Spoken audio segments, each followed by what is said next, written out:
Processo milionário ganho pela B3. Será que é hora de comprar essa ação ou será que já estava precificada? Olá pessoal, meu nome é Rafael, falo do canal Ponto de Investimento. Peço para curtir e comentar o vídeo desde já e sem enrolação, vamos lá.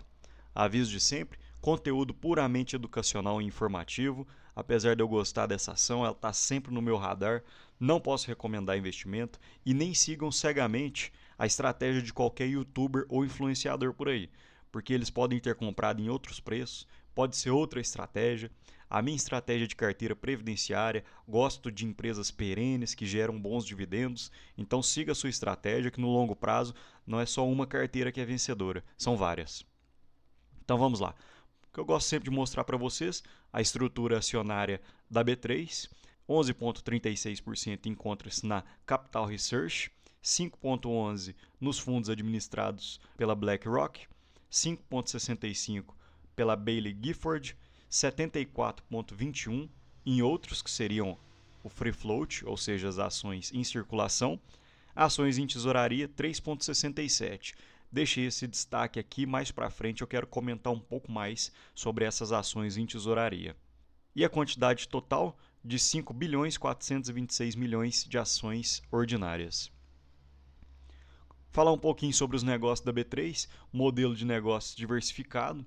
A gente percebe que a B3 tem feito um trabalho muito interessante. A barra amarela seria de negociação e pós-negociação, mercado à vista e derivativos de ações. A barra em azul seriam os demais segmentos e a receita total em linha azul.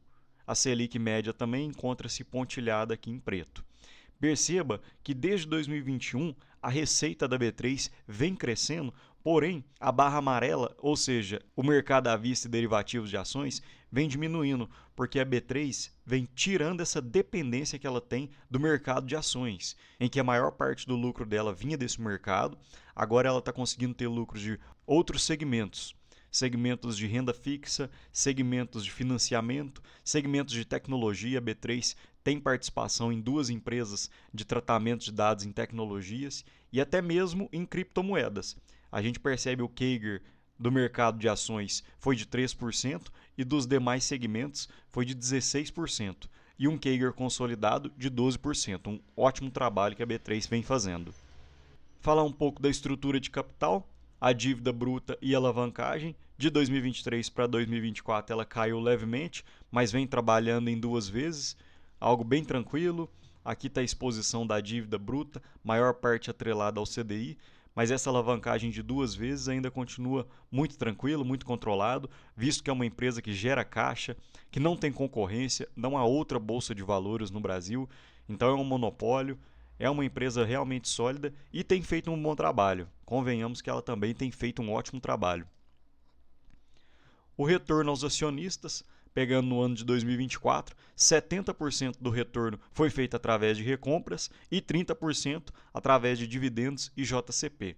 E só para fazer uma conta básica, a recompra de ações foi 0,685 por ação, e pegando a cotação em 31/12 de 2024, ou seja, ao final de 2024, foi de 6,6%. E entre dividendos e JCP foi 0,3 centavos, ou seja, 2,89%, totalizando 9,49%. Quando você pega nos sites de análise, pode ser que você veja um dividendo muito baixo, esse dividendo de 3%, que seria o que realmente foi para o bolso do acionista. A gente vê que a B3 vem fazendo uma recompra muito intensa, um payout de 116%, além do lucro líquido, ainda queimou um pouco de caixa para poder recomprar suas ações, ou seja, eles acreditam que realmente as ações estão baratas, que o preço está confortável para fazer recompras. Aqui o programa ativo de recompra de ações. Desde 2019, a companhia recomprou cerca de 15% do seu capital social e cancelou 751 milhões de ações. Ou seja, pessoal, quando a B3 recompra suas ações e cancelam, significa que quem tem ações da B3 pega uma parte maior do bolo. Exemplificando, se você tem uma empresa que tem 100 ações em circulação e ela recompra 5 ações de circulação e faz o cancelamento dessas ações, significa que agora a empresa é dividida em apenas 95 ações. Ou seja, você ganhou participação naquela empresa. Nas próximas distribuições de lucros, se a empresa não recomprar, você vai ter uma parcela maior nos dividendos dela. E aqui a gente realmente percebe que a B3 está com skin in the game. Eles estão acreditando que a ação está muito barata, que a ação está muito descontada. Desde meados de 2022, a B3 tem recomprado ações num ritmo muito forte.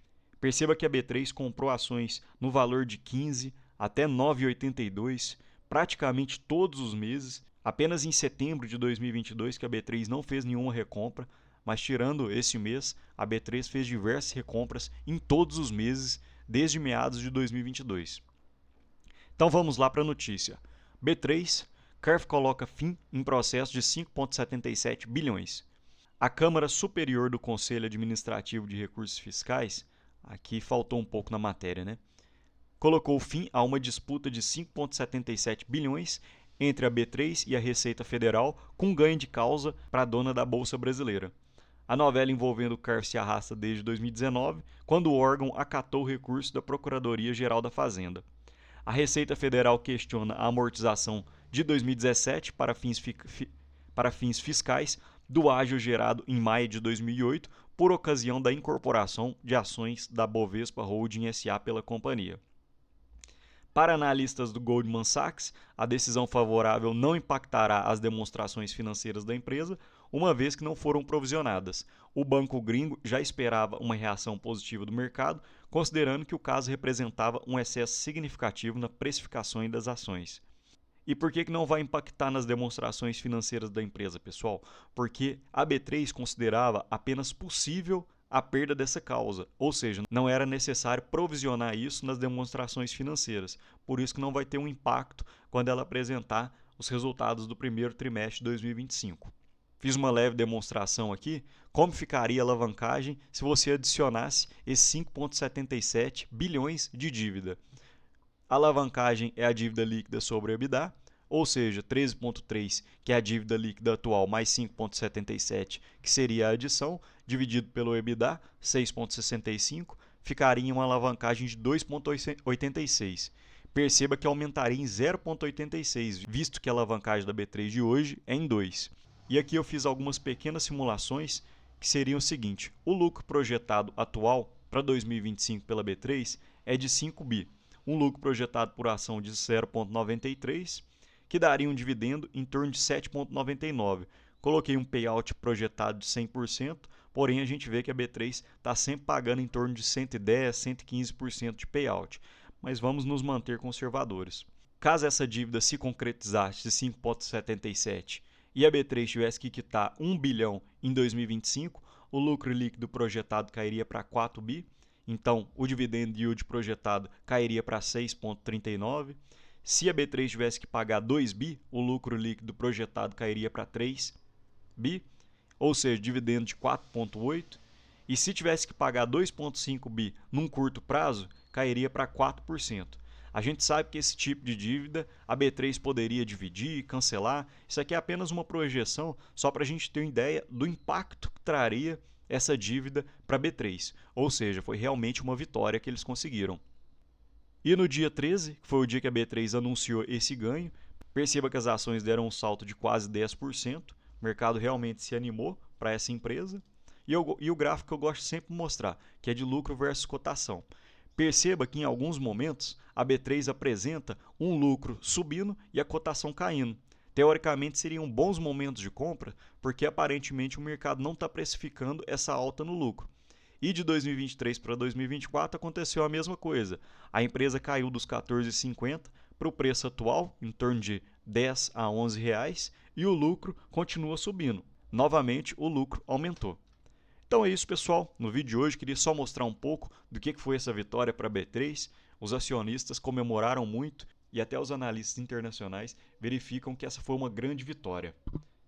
Agradeço a todo mundo, peço que curtam e comentem o vídeo e um grande abraço.